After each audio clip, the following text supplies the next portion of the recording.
Meus irmãos, a paz do Senhor, sejam bem-vindos para mais uma aula aqui no canal Maná de hoje. Eu sou o pastor Luiz Antônio. Hoje nós vamos estudar a lição de número 5, a alma, a natureza imaterial do ser humano.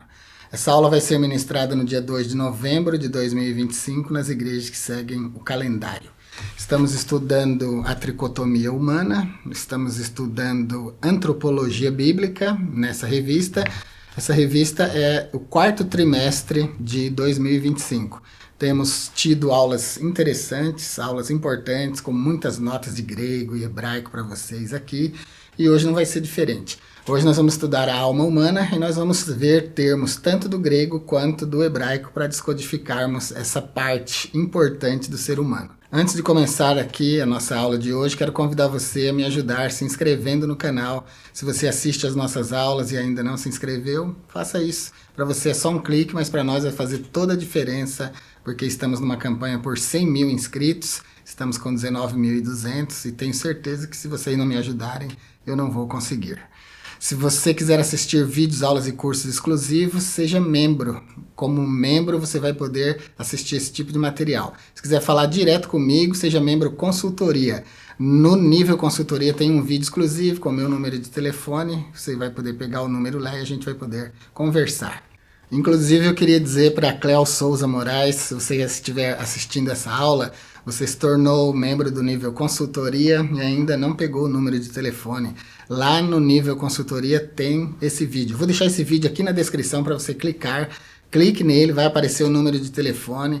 Pode colocar aí no seu WhatsApp, manda uma mensagem para mim que eu vou responder e a gente vai poder começar a conversar. Você vai poder fazer suas consultorias, tá bom? Vocês que são do nível consultoria não precisa ter nenhum receio de falar comigo, tá bom? Você que é de outro nível, que quiser fazer um upgrade, mudar de plano, vir para o nível consultoria, com um clique você entra lá, escolhe o nível consultoria, dá um clique, em 1 minuto você já terá mudado o seu plano, tá bom? Então, muito rápido, muito fácil. Introdução da aula de hoje. Nós vivemos um tempo marcado por ideologias materialistas que tentam negar a existência da espiritualidade do ser humano. Para muitas pessoas, o homem é só matéria, não tem uma parte espiritual. Nós, cristãos tradicionais, acreditamos que o homem é composto por corpo, alma e espírito, portanto, uma tricotomia. Temos a nossa parte física, material, atômica e temos também a nossa constituição espiritual. O apóstolo Paulo, no seu ensinamento, na sua doutrina, deixou isso muito claro, que o homem é o homem interior, alma e espírito, e é o homem exterior, corpo. Nós vimos isso com muita clareza na aula de número 1. Na aula de número 1 a gente deu uma passada pelo que é a alma humana. Inclusive foi uma aula ministrada com slides. Se você ainda não assistiu, vale muito a pena assistir, tá bom? E lá a gente viu só uma pinceladinha, né, sobre o que é alma. Mas hoje não, hoje a gente vai estudar alma de forma profunda. Vamos entender o que ela é e qual a sua função dentro desse complexo chamado ser humano. Hoje nós temos 3 objetivos. Vamos fazer, demonstrar e conscientizar. Vamos fazer vocês compreenderem que a alma é a sede das emoções, da razão e da vontade humana. Vamos demonstrar, com base na Bíblia, que a alma é uma parte imaterial do ser humano, que capacita ele a refutar visões materialistas. O homem tem uma interioridade espiritual. E, em terceiro lugar, vamos conscientizar vocês da necessidade de cultivar a alma de forma saudável, com oração, com meditação da palavra e com hábitos de santificação. Nossa palavra-chave de hoje, então, é alma. A alma nós vamos ver hoje que é tradução, em muitos casos, do grego psique, ou do hebraico nefesh. E eu vou situar vocês muito direitinho para vocês entenderem profundamente esses 2 termos, psique e nefesh. Nosso texto áureo está em Mateus 10 e 28, um texto importante, que tem profundidade. Eu vou deixar ele escrito em grego transliterado, e o destaque das palavras-chave para vocês lá no nosso blog. Quando você for ao blog, quero pedir a você a gentileza de nos ajudar clicando no botãozinho seguir. É só um clique, vai abrir uma janelinha de confirmação, confirma, você já estará seguindo o nosso blog. E quando você abre o blog, aparece uma janelinha pop-up assim, em cima, perguntando se você quer receber notificações quando nós publicarmos as nossas aulas. Se você clicar em sim, o blog te avisa toda vez que eu publicar uma aula aqui. Você nem precisa se preocupar. No texto áureo, nós temos as palavras de Jesus mostrando a divisão clara que existe entre o homem material e o homem espiritual. E não temais os que matam o corpo e não podem matar a alma. Temei antes aquele que pode fazer perecer no inferno tanto a alma quanto o corpo. Então, uma passagem importante. Ela destaca aqui o corpo e a alma do ser humano. Mostra claramente que o corpo é mortal, não tem mais os que matam o corpo. É uma afirmação. E não podem matar a alma, o que significa que a alma é imortal. Vai chegar um ponto aqui da lição, um tópico, que eu vou diferenciar para vocês a imortalidade de Deus e a nossa imortalidade. Então, quero só dizer aqui, só deixar uma frase aqui de impacto para você, para ficar marcado aí na sua consciência. A alma humana não é imortal na acepção da palavra. O ser humano não é imortal nos termos que Deus é imortal. Vamos discutir isso quando chegar a hora. Em Mateus 10 e 28, no grego original, vai aparecer soma para corpo e psirim para alma. E no texto hebraico aparece nefesh para alma. Nefesh tem um significado bem profundo que eu vou explicar mais para frente. A gente vai ter vários lugares onde esse termo será suscitado na nossa aula de hoje e você vai entender categoricamente. Eu já queria avisar que quando eu indicar hoje para vocês um vídeo extra, assista esse vídeo, porque ele vai complementar e muito o seu entendimento. Aqui no texto áureo a gente tem uma palavra-chave que é temor, do grego phobos. Eu já falei em aulas anteriores várias vezes sobre esse termo phobos. Aqui ele aparece na variação phobiste, que significa ter medo, reverenciar, respeitar profundamente. Jesus diz aqui no texto áureo, não temam aqueles que podem matar o corpo. Temei antes aquele que pode, além de matar o corpo, fazer perecer a alma no inferno. E esse é Deus. Então Jesus está mostrando aqui que o corpo perece, mas a alma não. A alma é imortal. A alma não pode ser morta por nenhum dos mortais. E é nesse sentido que lá na frente eu vou explicar a diferença entre a imortalidade humana e a imortalidade divina. Você vai gostar muito dessa parte aqui. Então o termo phobos fala de temor. Ele é a palavra-chave do texto áureo. A leitura bíblica em classe de hoje está em Gênesis 1, 27 e 28, 2 do 15 ao 17 e Mateus 10, 28, que é o texto áureo. Tópico de número 1, atributos da alma. Item 1 do tópico 1, de volta ao Gênesis. A parte imaterial do homem é o que mais o diferencia dos animais. Fica muito evidente na criação do homem que a alma humana é bem diferente da alma dos animais. Gênesis 2 e 7 diz, e formou o Senhor Deus o homem do pó da terra e soprou nos seus narizes, nas suas narinas, o fôlego da vida, e o homem foi feito alma vivente. Nesse texto aqui do hebraico, aparece nefesh hayah, para alma vivente. E a gente já percebe o termo nefesh aqui, significando um ser que vive. Na aula de número 1 eu expliquei, se você não assistiu, vá na aula de número 1, eu vou deixar ela na tela final. Quando terminar essa aula vai aparecer ela na tela final, a aula 1. Lá eu explico com slide a formação da alma humana, as suas partes e tal. E a alma humana se forma da junção do espírito com o corpo humano. E formou o Senhor Deus o homem do pó da terra e soprou nos seus narizes o fôlego da vida. Aí ele se levanta como uma alma vivente. Então a alma surge da união do espírito humano com o corpo humano. Então é importante ter assistido a aula 1 para entender bem essa aula de hoje também. O homem então se levanta como uma pessoa, ele é um ser pessoal, criado à imagem de Deus. Eu vou deixar para vocês hoje na descrição, vou deixar aqui no card também um vídeo muito importante, onde está a imagem de Deus no homem. Em 15 minutos eu vou explicar categoricamente com grego e com hebraico onde está a imagem de Deus no homem. E ela vai complementar o seu entendimento desse tópico aqui, tá bom? Por isso é importante assistir essa aula. A alma humana, psique, é a sede da autoconsciência e da autodeterminação no ser humano. Deus fez o homem dotado de um espírito que faz com que esse homem tenha comunhão com ele, Deus. Fez o homem dotado de uma alma que faz com que ele tenha capacidade de se comunicar com os outros seres humanos e com o mundo emocional à sua volta.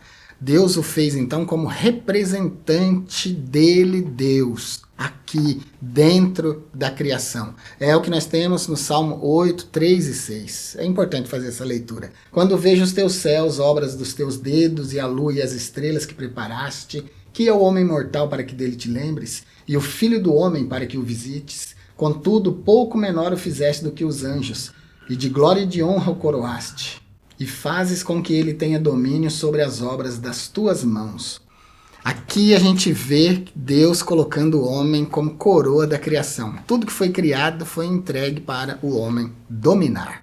Agora, uma coisa que eu quero notar aqui com vocês no Salmo 8, 3 e 6, no hebraico, aqui no Salmo de número 8, a gente tem dois termos para homem. A gente tem o hebraico Enosh e o hebraico Adam, que é o homem mortal, para que dele te lembres. O homem mortal é Enosh. Aqui é o homem sendo visto em contraste com Deus, que é imortal. O homem morre, a vida biológica do homem morre, perece, o corpo perece, enquanto Deus permanece para sempre. E aparece também o termo Adam, que é traduzido também por homem. E o filho do homem, para que o visites, aqui filho do homem, aparece o termo hebraico Adam, que é no sentido de humanidade. Vou deixar para você assistir, caso você se interesse, uma aula onde eu mostro 4 termos hebraicos para homem. 4 sentidos de homem no idioma hebraico. Inclusive esses 2 aqui serão explicados com mais profundidade lá. Vai valer muito a pena. Então, voltando ao Gênesis, a gente percebe que o homem tem uma alma maior do que a alma dos animais. O homem tem uma alma imortal. Foi criado como coroa da criação e representante do Criador. Tudo Deus entregou nas suas mãos para que ele possa governar. Apesar de ser mortal, o Salmo 8, de 3 a 6, mostra ele como mortal, como humano, Enosh e Adam, mas ele é uma criatura especial de Deus, dotado de uma alma. Alma essa que lhe faculta vontade, discernimento, inteligência. Essa alma dá para o ser humano a capacidade de administração, de compreensão, de tomada de decisão moral, constrói o seu caráter e o faz completamente autônomo em relação a Deus. O homem existe a partir da criação, da sua própria criação, e ele existe independente do seu Criador. Ele é inteligente, tinha a aptidão de lavrar o jardim, discernir entre o certo e o errado, ficou na dúvida se come ou não come a árvore da ciência do bem e do mal, deu nomes para os animais e tem a alma tem no homem uma função afetiva. Por isso Deus disse, não é bom que o homem esteja só, far-lhe-ei uma adjutora, uma ajudadora que esteja como diante dele. Nem ao lado nem atrás, diante dele para o ajudar. Para ser compatível emocionalmente. O homem tem uma alma, a mulher tem uma alma. São completamente compatíveis. Item de número 2, entre o espírito e o corpo. A alma do homem é a sua personalidade. O homem é um ser pessoal porque ele tem uma alma. Isso faz dele pessoa. Com a sua alma, o homem é capaz de se comunicar com outro ser humano que tem a alma. É por isso que Deus fez a mulher, para estar como que diante dele. E com essa mesma alma, ele é capaz de sentir Deus também. Apesar de que é com o espírito que o homem realmente sente Deus. O espírito é a parte do homem que se comunica diretamente com Deus. Então não é muito difícil da gente entender. A gente tem corpo que se comunica com o mundo físico. Você sente as coisas, você sabe se é papel, você sabe se é couro, você sabe se é vidro aqui, você discerne a diferença, você sabe se é plástico. Com o corpo, então, e através dos órgãos dos sentidos, a gente consegue perceber o mundo material. Com a alma, a gente consegue perceber o mundo emocional à nossa volta. E com o espírito, a gente sente as coisas espirituais, as coisas de Deus. Mas a alma trabalha no processo da comunhão com Deus, porque a alma é a sede das emoções. E quando a gente adora, a gente se emociona. A gente grita glória a Deus, a gente dá aleluia, a gente canta. Tudo isso é percepção da alma. E o Espírito está nos ligando com Deus. O Espírito é aquela parte pronta, aquela parte que conhece Deus, aquela parte que sempre está nos buscando, nos trazendo de volta para Deus. Então, entre o espírito e o corpo está a alma humana. Em Lucas 1, 46 e 47, Maria mostra essas duas partes nela. Ela diz assim, ó, a minha alma engrandece ao Senhor e o meu espírito se alegra em Deus, meu Salvador. Então ela está mostrando que essas duas partes do homem são capazes de sentir emoção. O espírito sente uma emoção mais afinada, mais restrita às coisas espirituais, enquanto que a alma sente uma emoção que pincela o espiritual e é predominantemente emocional. Então assim a gente percebe cada função no ser humano. Com o corpo se comunica com o mundo físico, palpável ao seu redor. Com a alma sente as emoções. Essas emoções podem ser tanto aqui do nosso mundo, quanto do mundo espiritual. Ela é capaz de sentir as duas coisas. E o espírito é a parte pronta do homem que tem comunhão direta com Deus. A alma humana, então, é a sede das emoções humanas. Ela sente o mundo emocional no qual nós existimos. Porém, a Bíblia mostra claramente, como eu li em Lucas 1, 46 e 47, Maria mostrando os seus dois tipos de emoção, a emoção do espírito e a emoção da alma. No Salmo de número 42, a gente percebe que a alma tanto pode se alegrar como pode se entristecer. Ela pode estar ativa, mas pode estar também abatida. Item de número 3, a alma abatida. Aqui a gente vai perceber a emoção negativa da alma. A alma, então, ela tem afetos e ela pode tanto se alegrar quanto se abater. E é por isso que a gente tem variações de emoção, né? A gente sente uma hora tristeza, outra hora alegria, a gente sente dor, a gente sente emoção boa, emoção ruim. Tudo isso é função da nossa alma. O Salmo 42 mostra a alma como abatida. Por que estás abatido, a minha alma? E por que te perturbas em mim? Espera em Deus, pois ainda o louvarei na salvação da sua presença. O Salmo 42, então, tem a intenção de mostrar que a alma longe do Beit HaMikdash, longe do templo, longe da Shekinah, da presença pessoal de Deus no tabernáculo, causa tristeza. E ele diz aqui, ó, por que estás abatido, a minha alma, e por que te perturbas em mim? Espera em Deus, pois ainda o louvarei na salvação da sua presença. Estar perto, sendo cuidado, estar sendo visto por Deus, amparado por Deus. A alma do salmista aqui tem sede de Deus, sede do Deus vivo, é o Salmo 42 e 2. E também no Salmo 84 e 2, esse salmo ilustra a função da alma, assim como o Salmo 51 também ilustra a função da alma. No 51, o 51 é de Davi, o 42 é dos filhos de Corá. No Salmo de número 51, Davi está em busca de uma comunhão perdida. Ele está com o seu espírito entristecido e busca de toda maneira um espírito renovado e reto diante de Deus. Então, tanto a alma quanto o espírito podem se entristecer. E quando se fala de cristão, o cristão em pecado tem uma alma abatida, com certeza, e o espírito entristecido precisa de arrependimento, precisa de pedido de perdão e precisa de um retorno a Deus. Aqui na revista tem um item aqui, que é de ajuda, ampliando o conhecimento, o aspecto do ser humano. E aqui vai falar sobre a alma, nefesh, do hebraico, e psique, do grego. Essas duas palavras normalmente traduzem a vida do ser humano. Vou deixar mais um vídeo muito importante, é interessante você assistir. O que é a vida no contexto do Evangelho de João, mostrando termos hebraicos, latim e grego, para você entender a vida no conceito bem profundo. E lá vou explicar nefesh e psique com bastante profundidade. Tópico de número 2, a natureza da alma, a imaterialidade e a imortalidade do ser humano, da alma humana. Item 1, distinção de substância. O texto áureo ele é um texto importante e ele fundamenta o estudo da alma como parte da natureza imaterial do ser humano. O texto áureo deixa bem claro para nós a diferença, como eu comecei a aula mostrando, a diferença entre a nossa parte física e a nossa parte espiritual. Não tem mais os que matam o corpo e não podem matar a alma.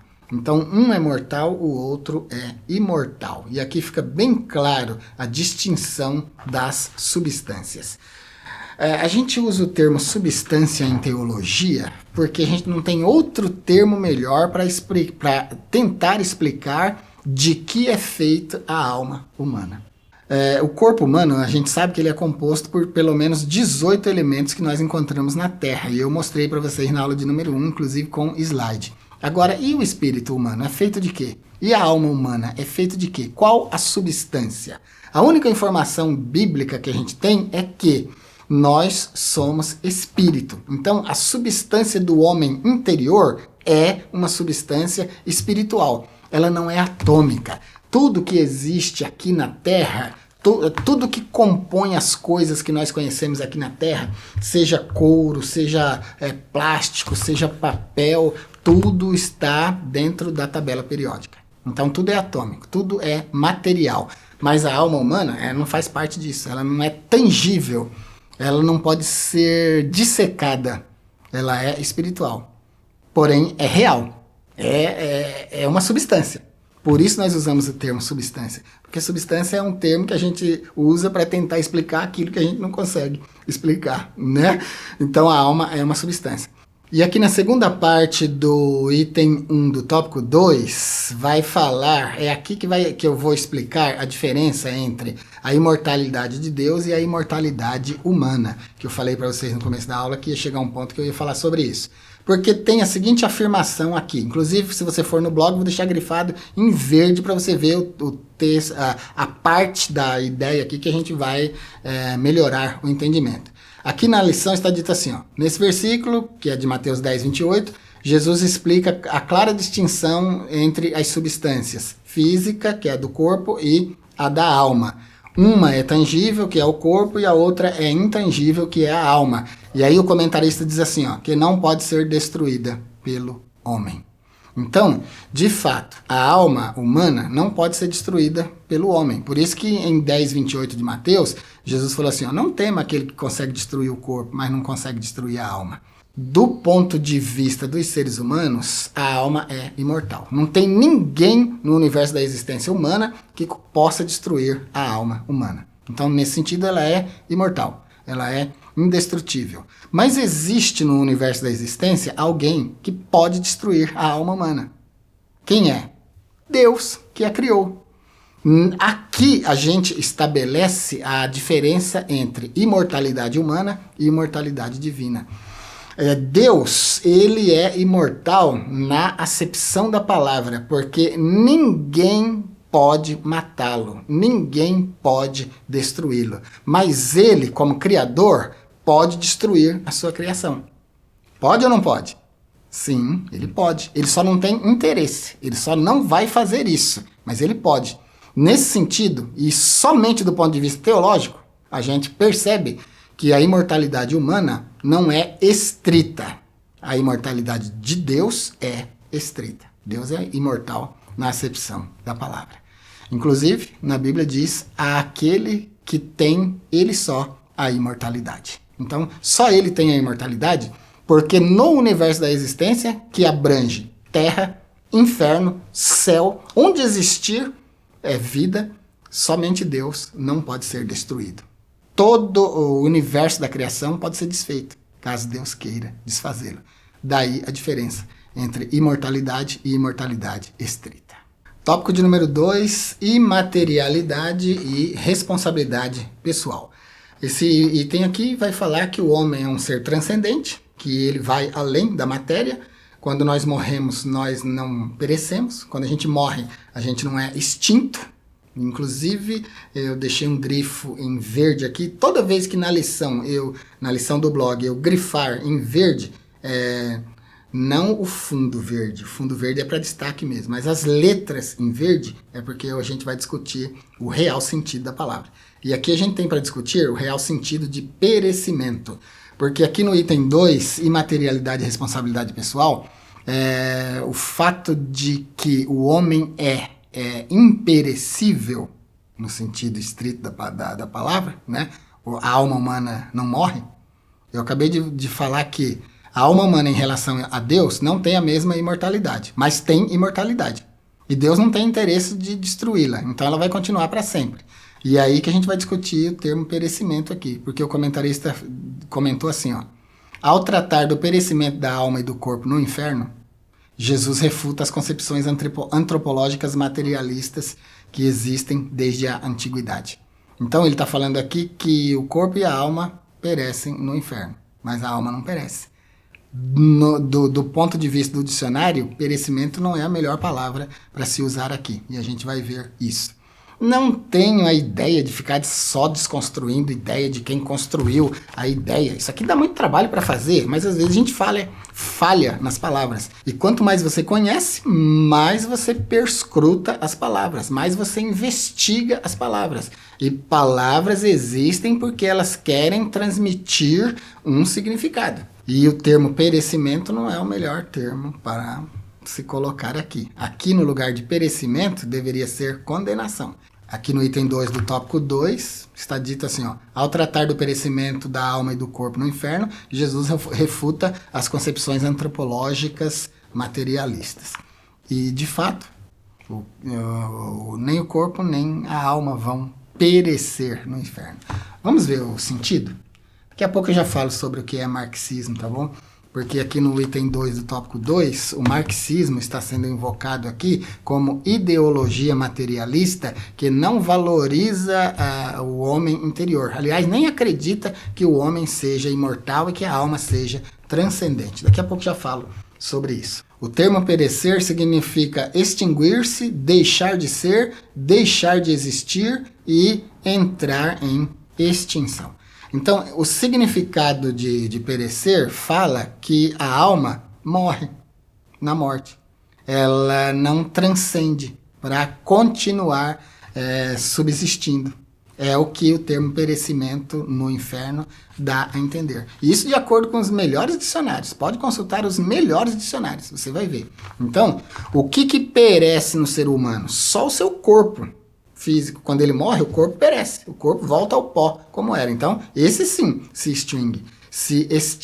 Mas o homem interior não. A alma e o espírito, ela só transcende, passa para outra vida. Essa vida vai se dar ou no céu ou no inferno. Então, perecimento no inferno, aqui do item 1 do tópico 2, não é o melhor termo. É melhor condenação ao inferno.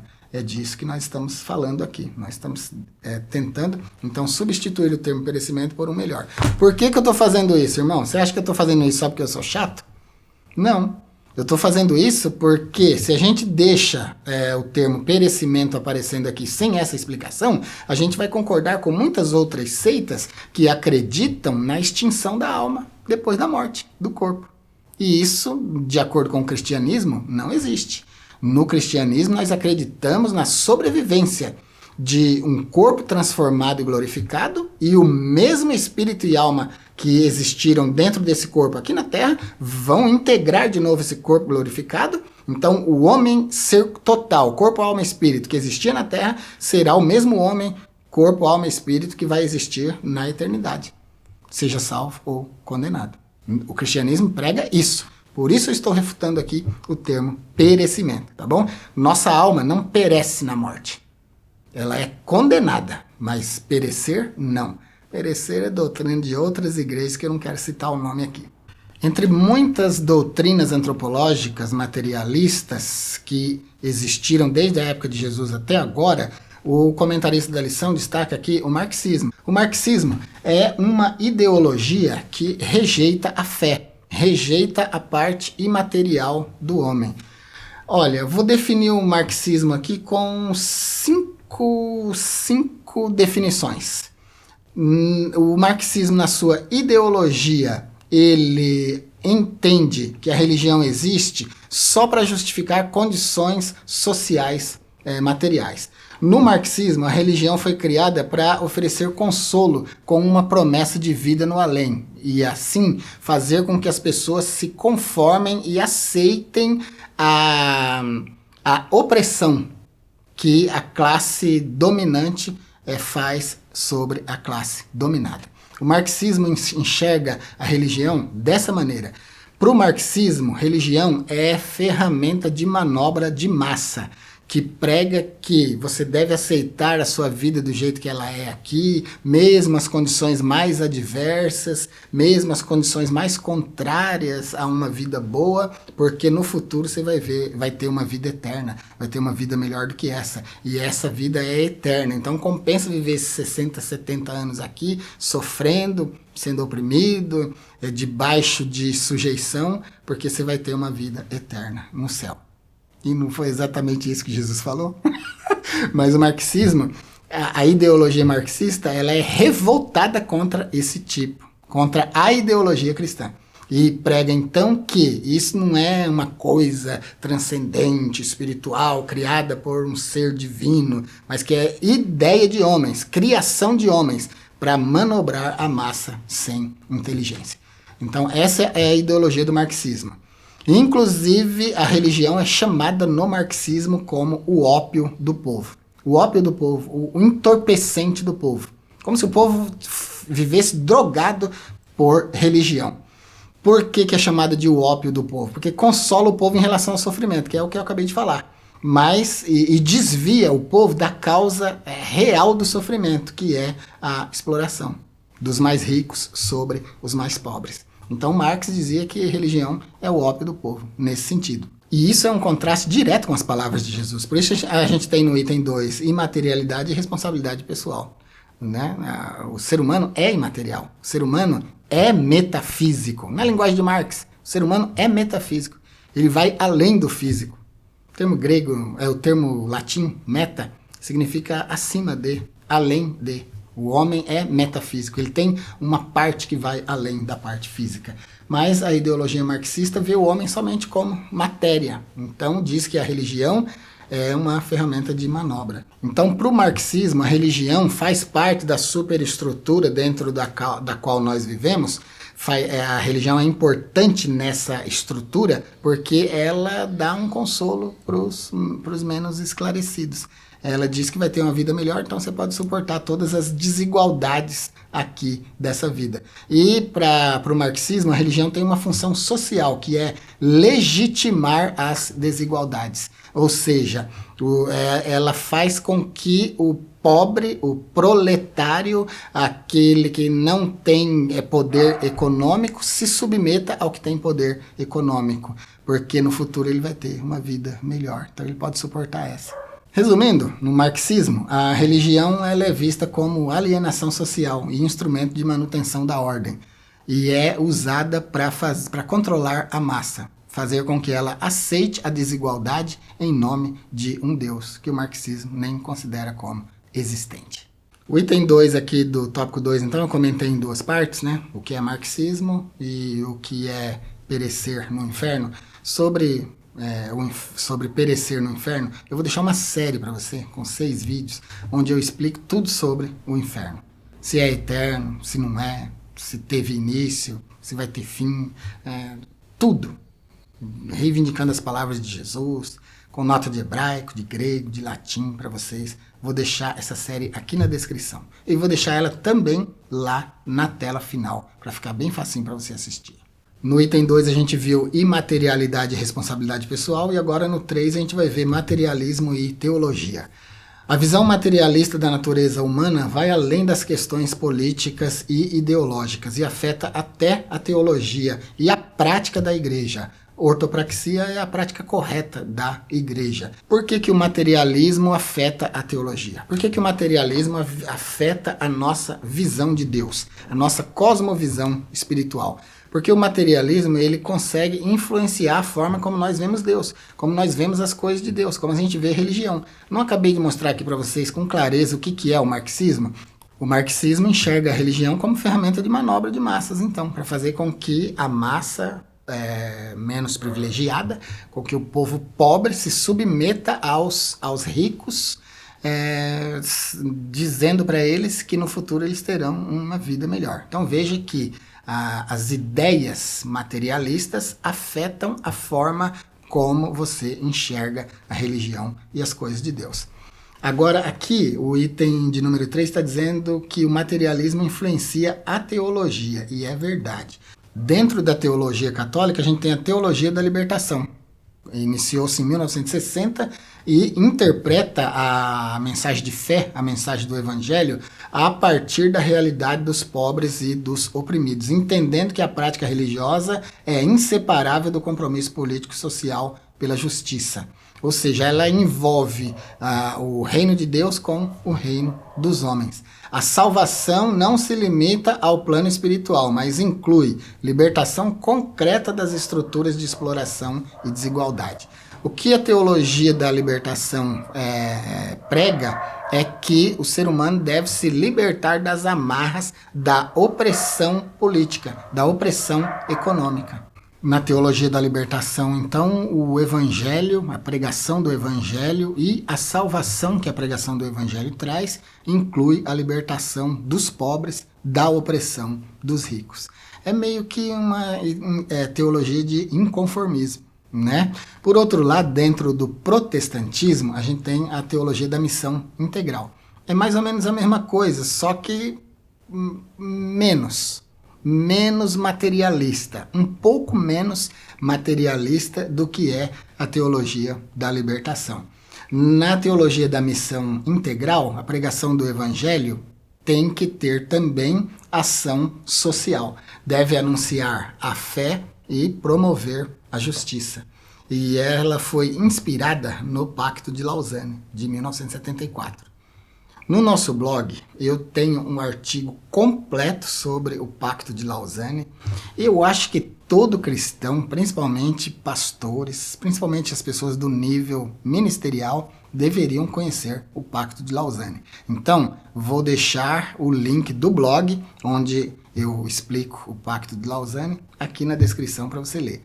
É bastante leitura, tipo 3, 4 páginas, mas vale muito a pena você ler, viu? Imprimir, decorar esse assunto. Então, tanto a teologia da libertação católica quanto a teologia da missão integral, elas absorvem um pouco de materialismo dentro da sua visão de reino de Deus.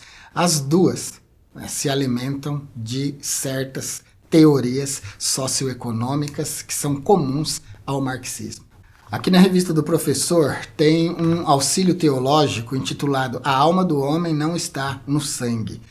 Queridos, eu vou deixar para vocês um vídeo aqui, é uma aula. Nós temos aqui no canal a série O Apocalipse, onde eu explico o Apocalipse versículo por versículo, que vale muito a pena você assistir. Se você quiser entender o livro do Apocalipse do ponto de vista conservador e interpretação futurista, assista essa nossa série. Você vai entender do jeito que as Assembleias de Deus entendem, do jeito que o povo cristão conservador entende o Apocalipse. E eu vou deixar para vocês uma aula que vai falar sobre as almas debaixo do altar. Lá eu vou explicar direitinho o conceito de a alma não está no sangue, o hebraico nefesh e o grego psique, mostrando para vocês o que é a alma, o que são as almas debaixo do altar, o que é o altar, por que elas clamam, o que elas clamam. Uma aula muito profunda e muito interessante. O link vai ficar tanto na nossa aula no blog, quanto aqui na descrição para você assistir. E para a gente ir terminando a aula de hoje, tópico 3, a alma renovada e submissa a Deus. No item 1 a gente vai ter edificação e saúde, no item 2, purificação e renovação. No item 1, a estabilidade da nossa vida cristã e o nosso destino eterno dependem de como cuidamos da nossa alma. A oração é um meio eficaz para nos livrarmos da ansiedade, que é uma doença da alma, né? Um transtorno que mexe com toda a nossa estrutura, com toda a nossa existência. O comentarista aqui diz: Deus nos dá a sua paz e protege as nossas emoções e pensamentos. Isso está em Filipenses 4 e 7. Nos guia no caminho da sua vontade, Colossenses 3 e 15. A nossa parte para o bem-estar da nossa alma, aquilo que a gente deve fazer para o bem-estar do nosso corpo, da nossa alma, é nos alimentar a nossa mente apenas daquilo que edifica. É o que a gente tem em Filipenses 4, de 6 a 8. O que a gente fala, o que a gente ouve e o que a gente lê. E principalmente o que a gente vê. Os nossos hábitos em relação a essas 4 coisas precisam ser policiados, né? Vigiados. O que a gente está falando, o que a gente está ouvindo, o que a gente está lendo e o que a gente está vendo. tudo isso é importante para a saúde da nossa alma. O comentário aqui diz que a oração é um meio eficaz para nos livrarmos da ansiedade. Eu quero fazer uma ressalva aqui, porque é minha responsabilidade fazer isso. Tem nível de ansiedade que a oração muitas vezes não vai curar. Meu Deus, agora o pastor Luiz exagerou mesmo. Então quer dizer que é pastor e está dizendo que nem tudo Deus cura. É isso mesmo que eu estou dizendo. Você viu que Jesus passou aqui por essa terra, ficou por aqui exercendo o seu ministério de cura, de libertação, de salvação por 3 anos e ele não curou todo mundo. Ele não respondeu todos os pedidos. A sua própria oração não foi, em determinado momento, respondida por Deus. O que significa que tem oração que Deus não responde. O apóstolo Paulo é prova disso. A minha graça te basta, Paulo. Pode parar de pedir isso aí, que isso aí eu não vou te dar. Pai, passa de mim esse cálice. Silêncio completo. Também não foi ouvido. Então, tem oração que não é respondida. Quero usar esse gancho aqui para dizer para você que se a sua ansiedade for enfermidade detectável, você precisa procurar um profissional. Ajuda profissional. Porque o remédio vai curar você. Aí você, se for daquele tipo místico que só acredita na cura pela oração e tal, e não procura médico, não procura um psicólogo, não procura um psiquiatra, vai continuar sofrendo, irmão. E se Deus não quiser te curar? E se a sua cura vier somente através do ministério do Deus Yahvé Rafá, o Deus médico? Deus operando através dos médicos. E você não busca médico porque você não acredita. Você quer ser curado por Deus. E se Deus não quiser curar? Então, oração pode livrar sim da ansiedade. Mas tem certos transtornos de ansiedade que só remédio vai curar. Eu falo isso, irmãos, por experiência própria.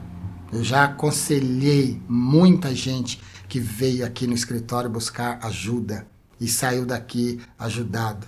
Seguiu as orientações e teve o seu problema resolvido. Eu não sou psicólogo, não sou psiquiatra, não posso receitar, não posso te indicar nenhum remédio para você tomar para ansiedade. Mas eu posso dizer para você que se você for no psiquiatra, ele vai indicar e você será curado. Tá bom? Então, faça isso. Não estou, por Deus, me entendam. Bom, todo mundo que assiste essa aula é adulto, né? Essa escola bíblica é de adulto. Então você já entendeu o meu ponto de vista. Quando a oração não for respondida e você não tiver a cura da ansiedade pela oração, busca o profissional e você terá. Então, edificação e saúde.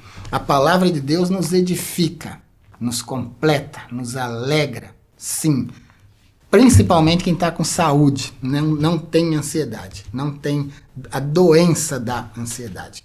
Mas quem tem, precisa buscar ajuda profissional. E o item de número 2, purificação e renovação.